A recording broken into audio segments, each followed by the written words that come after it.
Isipin mo ang sarili mo na nakatayo sa gitna ng isang labanan na hindi mo inaasahan na matatalo. Ang lahat ng pinaghirapan mo, ang lahat ng pangarap mo, ang lahat ng tiwala mo sa sarili. Lahat ng ito ay nagiging abo sa isang iglap. Ito ang nangyari kay Miyamoto Musashi noong 1600 sa labanan ng Sekigahara. Si Musashi, na noon ay 17 taong gulang lamang, ay nakipaglaban para sa kanyang clan. Pero hindi niya inaasahan na ang kanyang mundo ay tuluyang magbabago sa araw na iyon.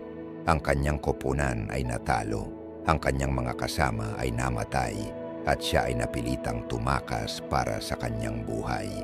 Sa loob ng ilang oras, mula sa isang mandirigmang may dangal, naging siya ay isang Ronin, isang samurai na walang Panginoon, walang tahanan, walang direksyon. Pero alam mo ba kung ano ang ginawa niya? Hindi siya sumuko, hindi siya naging bitter, hindi siya nag-blame sa mundo o sa tadhana. Sa halip, ginawa niya ang isang bagay na nagbago hindi lamang sa kanyang buhay, kundi sa kasaysayan ng Japan. Nagsimula siyang mag-isip. Ganito rin tayo minsan, hindi ba? May mga pagkakataon sa buhay natin na parang lahat ay bumabagsak.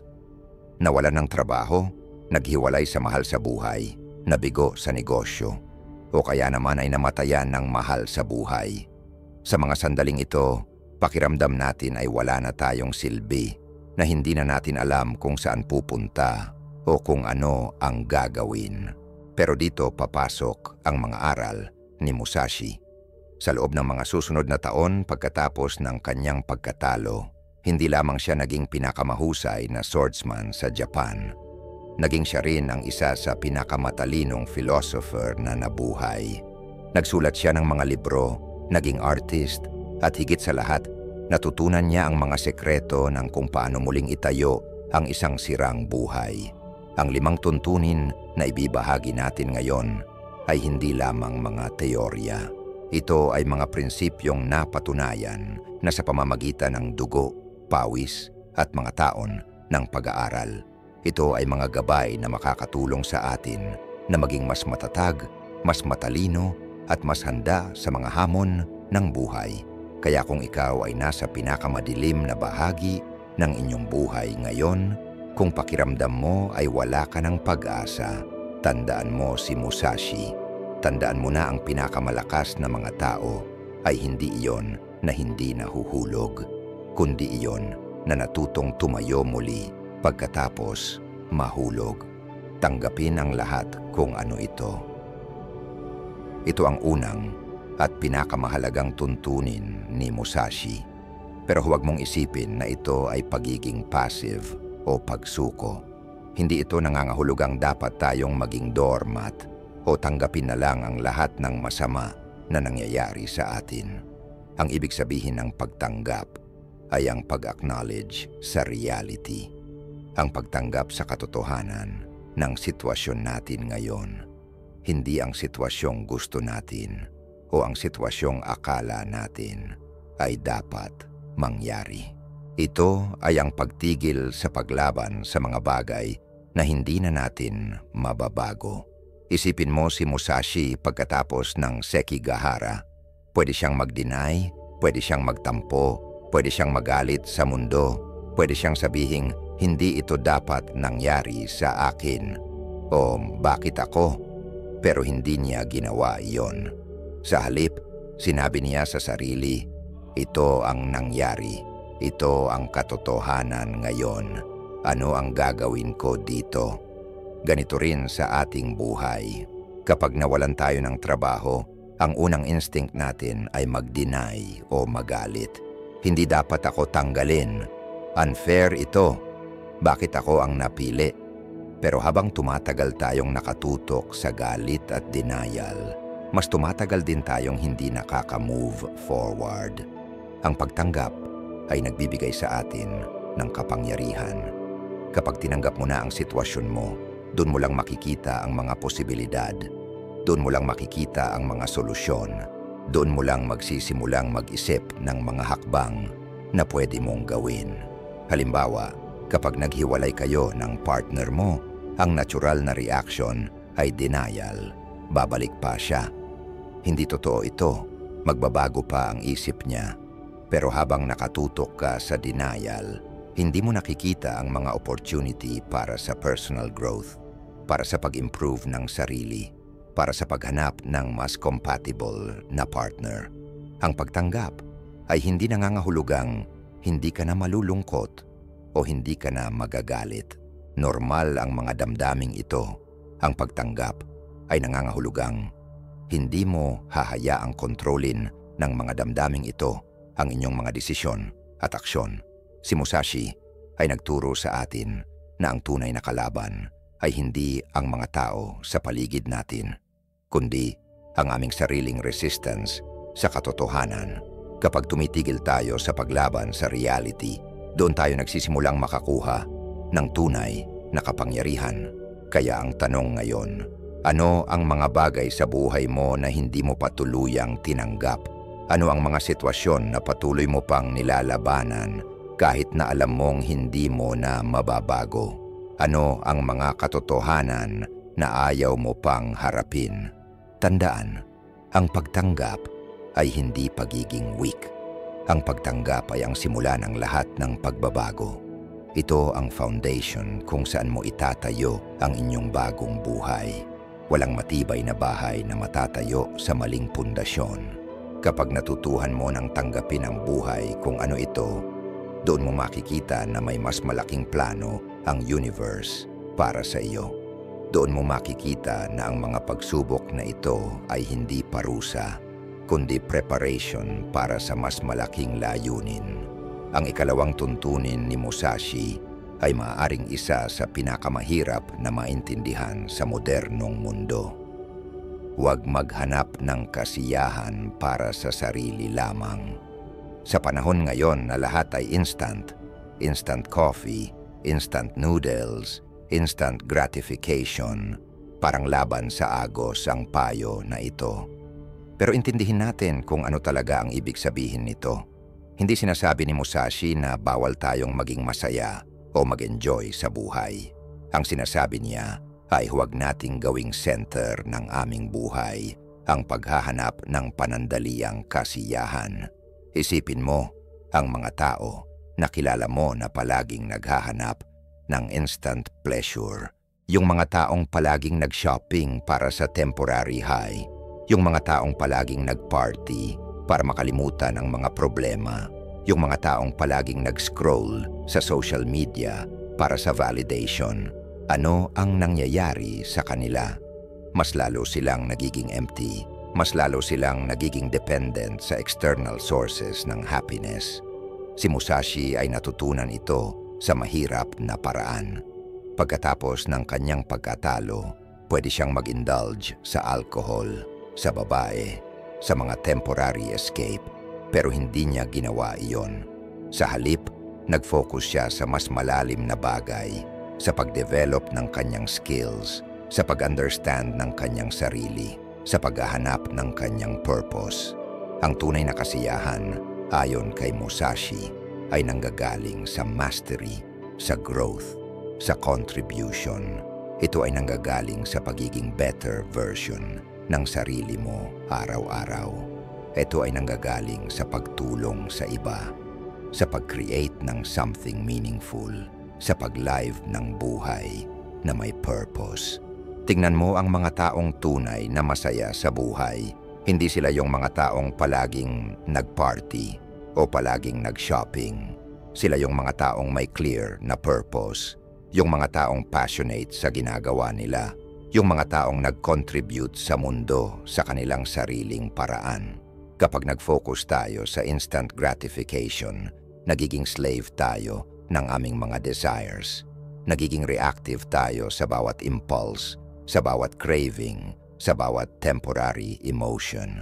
Pero kapag nag-focus tayo sa mas malalim na kasiyahan, sa personal growth, sa meaningful relationships, sa contribution sa society, nagiging master tayo ng aming sariling buhay. Practical na halimbawa, sa halip na mag-binge watch ng Netflix buong weekend para makalimutan ang stress, Bakit hindi ka mag-learn ng bagong skill? Sa halip na mag-emotional shopping kapag malungkot ka, bakit hindi ka mag-volunteer o tumulong sa mga nangangailangan? Sa halip na mag-scroll sa social media para sa validation, bakit hindi ka mag-create ng something na makakatulong sa iba? Hindi madali ang transition na ito. Sanay tayo sa instant gratification kasi mas madali, mas accessible. Pero tandaan mo ang sinabi ni Musashi, ang madaling daan ay palaging patungo sa mas mahirap na lugar. Ang mga taong nag-invest sa delayed gratification, sa long-term satisfaction, sila ang mga taong tunay na successful at fulfilled sa buhay. Sila ang mga taong hindi dependent sa external circumstances para sa kanilang happiness. Kaya tanungin mo ang sarili mo, ano ang mga instant pleasures na hinahanap mo kapag stress ka o malungkot? Ano ang mga mas meaningful na activities na pwede mong gawin sa halip? Ano ang mga long-term goals mo na pwede mong i-pursue sa halip na mag-focus sa short-term pleasures? Tandaan, ang tunay na kasiyahan ay hindi nanggagaling sa kung ano ang nakukuha mo, kundi sa kung sino ang nagiging mo. Hindi sa kung ano ang meron ka, kundi sa kung ano ang nagagawa mo para sa mundo. Huwag, sa anumang pangyayari, umasa sa bahagyang damdamin. Ito ang ikatlong tuntunin ni Musashi at ito ang dahilan kung bakit siya naging undefeated sa 61 duels. Hindi dahil siya ang pinakamabilis o pinakamalakas, kundi dahil siya ang pinaka-controlled sa kanyang emotions. Isipin mo ang senaryo na ito. Nasa gitna ka ng isang heated argument sa trabaho. Ang boss mo ay nagsisigaw sa iyo sa harap ng lahat. Ang natural na reaction mo ay magalit din, mag-defend o mag-walk out. Pero ano ang mangyayari? Mawawala ka sa trabaho, masasama ang reputation mo, at mas lalo kang magkakaproblema. Pero paano kung ginawa mo ang ginawa ni Musashi? Paano kung nag-pause ka muna, nag-breathe, at nag-think bago ka nag-react? Paano kung sinabi mo sa sarili mo, ang emotion na ito ay temporary, hindi ito ako, hindi ito dapat mag-dictate sa aking actions? Si Musashi ay natutunan na ang emotions ay parang weather, dumadaan lang. Minsan maulan, minsan maaraw, minsan maulan. Pero hindi natin dapat hayaang i-dictate ng weather ang aming mga important decisions sa buhay. Ang problema sa karamihan sa atin, ginagawa nating identity ang aming emotions. Kapag galit tayo, nagiging galit na tao tayo. Kapag malungkot tayo, nagiging malungkot na tao tayo. Pero si Musashi ay nagturo na tayo ay hindi ang aming emotions. Tayo ay ang observer ng aming emotions. Praktikal na paraan para ma-apply ito. Una, mag-develop ng awareness. Kapag naramdaman mo na tumataas ang emotion mo, i-acknowledge mo, nararamdaman ko na galit ako ngayon. Pangalawa, mag-pause. Huwag agad mag-react. Mag-count ka ng 1 to 10 o mag-take ng malalim na hininga. Pangatlo, tanungin mo ang sarili mo, kung mag-react ako base sa emotion na ito, ano ang magiging consequence? Makakatulong ba ito sa long-term goals ko? Tingnan mo ang mga successful na tao sa paligid mo. Hindi sila yung mga palaging emotional, yung mga palaging nag-react agad sa bawat situation. Sila yung mga taong kalmado, yung mga taong nag-iisip muna bago kumilos, yung mga taong hindi controlled ng kanilang emotions. Sa mga laban ni Musashi, maraming kalaban ang naging emotional. Nagagalit sila kapag hindi nila ma-hit si Musashi. Natatakot sila kapag nakikita nilang skilled siya. Nagpanik sila kapag nare-realize nilang matatalo sila. At doon sila natalo. Hindi sa sword skills, kundi sa emotional control. Ganito rin sa business, sa relationships, sa lahat ng aspeto ng buhay. Ang mga taong natatalo ay yung mga taong controlled ng emotions. Ang mga taong nananalo ay yung mga taong nag-control sa emotions. Pero tandaan, hindi ibig sabihin na maging robot tayo o hindi na mag-feel. Ang emotions ay natural at importante. Ang sinasabi ni Musashi ay huwag nating hayaang mag-dictate ang emotions sa aming actions, lalo na sa mga important decisions. Halimbawa, normal na malungkot ka kapag namatay ang mahal mo sa buhay. Pero huwag mong hayaang ang lungkot na iyon ay mag-dictate sa lahat ng decisions mo sa susunod na mga buwan. Normal na magalit ka kapag nabetray ka ng kaibigan. Pero huwag mong hayaang ang galit na iyon ay mag-consume sa buong personality mo. Ang emotional control ay hindi nangangahulugang walang emotions. Ang emotional control ay nangangahulugang ikaw ang nag-decide kung kailan at paano mo i-express ang emotions mo. Hindi ang emotions ang nag-decide para sa iyo. Kaya tanungin mo ang sarili mo, sa mga nakaraang linggo, ilang beses ka nag-react base sa emotion na hindi mo nag-regret later? Ano ang mga triggers mo na nagiging cause ng emotional reactions mo? Paano mo ma-improve ang emotional control mo? Mag-isip ng magaan sa sarili at malalim sa mundo. Ito ang ikaapat na tuntunin ni Musashi at ito ang pinakamahirap na gawin para sa karamihan sa atin. Bakit? Kasi sanay tayong maging center ng sarili nating universe. Isipin mo ang mga tao na kilala mo na palaging nagko-complain. Bakit sa akin nangyayari ito? Bakit ako ang palaging may problema? Bakit hindi ako ang napili? Nakikita mo ba kung paano sila naging prisoner ng sarili nilang perspective? Nakikita mo ba kung paano nila ginawang malaki ang sarili nilang mga problema na parang sila lang ang may pinagdadaanan sa mundo? Si Musashi ay natutunan na ang ego ay isa sa pinakamalakas na kalaban ng tao. Hindi ang ibang tao, hindi ang circumstances, kundi ang sarili nating ego. Kapag masyadong mataas ang tingin natin sa sarili natin, nagiging blind tayo sa reality. Nagiging resistant tayo sa feedback. Nagiging close-minded tayo sa mga bagong ideas. Pero kapag mag-isip ng magaan sa sarili, hindi ibig sabihin na walang self-worth o walang confidence. Ang ibig sabihin ay hindi mo ginagawang center ng universe ang sarili mo. Hindi mo ginagawang personal ang lahat ng nangyayari sa paligid mo. Halimbawa, kapag hindi ka na-promote sa trabaho, ang ego-driven na reaction ay hindi nila nakikita ang worth ko. Unfair ang boss ko. Mas deserving ako kaysa sa na-promote. Pero ang Musashi-inspired na reaction ay, ano ang mga skills na kulang pa sa akin? Ano ang mga areas na pwede ko pang i-improve? Paano ko male-leverage ang experience na ito para sa future opportunities ko? Nakikita mo ang difference. Ang una ay nakafocus sa sarili at sa blame. Ang pangalawa ay nakafocus sa growth at sa solutions. Ang malalim sa mundo naman ay nangangahulugang maging curious sa mga nangyayari sa paligid mo. Maging interested sa mga tao, sa mga kultura, sa mga ideas na iba sa iyo.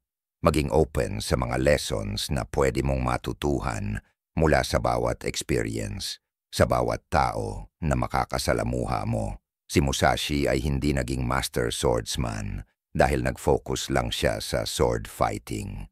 Nag-aral din siya ng painting, ng poetry, ng philosophy, ng architecture.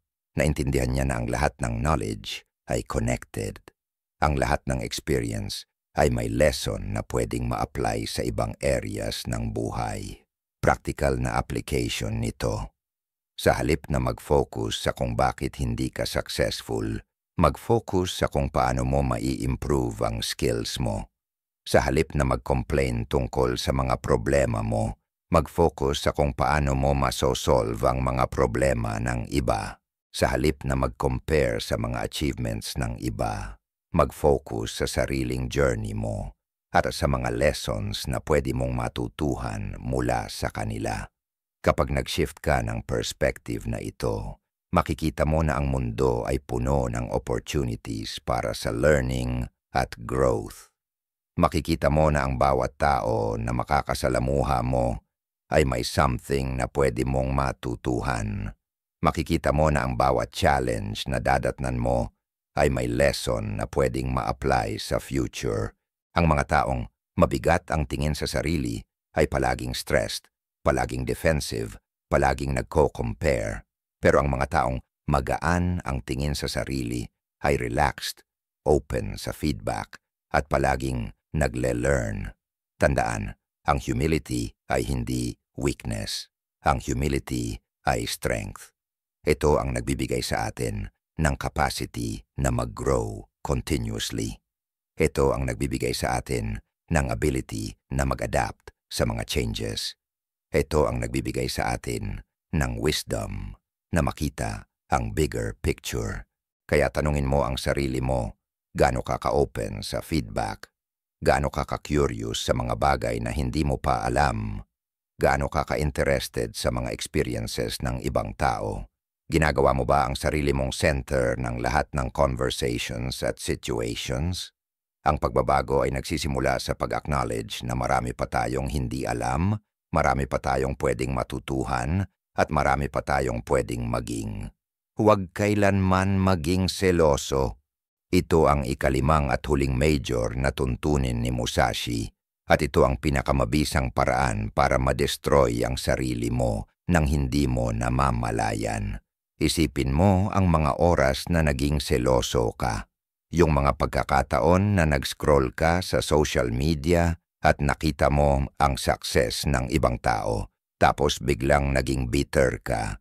Yung mga moments na narinig mo ang promotion ng ka-work mo, tapos naging nega ka sa sarili mo. Yung mga times na nakita mo ang relationship ng iba, tapos naging malungkot ka sa love life mo. Ano ang nangyari sa mga moments na yon? Naging masaya ka ba? Naging productive ka ba? Naging better person ka ba? Hindi, 'di ba? Sa halip, naging miserable ka, naging unproductive ka, at naging worst version ng sarili mo. Si Musashi ay naintindihan na ang jealousy ay isang poison na umuubos sa ating energy, sa ating focus, at sa ating potential. Habang nakafocus tayo sa success ng iba, hindi natin nakikita ang sariling opportunities natin. Habang nagko-compare tayo sa journey ng iba, hindi natin na-appreciate ang sariling progress natin. Pero bakit ba tayo nagiging seloso? Dahil may belief tayo na limited ang success sa mundo. May belief tayo na kapag successful lang iba, mas konti ang natitira para sa atin. May belief tayo na kapag masaya ang iba, dapat malungkot tayo. Pero ito ang hindi natin nare-realize. Ang success ng iba ay hindi nangangahulugang wala ng success para sa atin. Ang happiness ng iba ay hindi nangangahulugang wala ng happiness para sa atin. Ang mundo ay abundant. May sapat para sa lahat. Sa halip na maging seloso, gawin nating inspiration ang success ng iba. Sa halip na maging bitter, gawin nating motivation ang achievements ng iba. Sa halip na mag-compare, gawin nating learning opportunity ang journey ng iba. Practical na application. Kapag nakita mo ang success post ng kakilala mo sa social media, sa halip na mag-scroll away o mag-bitter, mag-comment ka ng congratulations, genuinely maging happy para sa kanila. Tanungin mo kung paano nila na-achieve iyon. Makipag-connect sa kanila. Gawin mong network ang mga successful na tao sa paligid mo. Kapag narinig mo ang promotion ng ka-work mo, sa halip na mag-complain or mag-gossip, congratulate mo siya personally. Tanungin mo kung ano ang mga ginawa niya para ma-achieve iyon. Gawin mong mentor o role model. Ang mga taong hindi seloso ay ang mga taong palaging nag-grow. Bakit? Kasi open sila sa mga lessons mula sa success ng iba.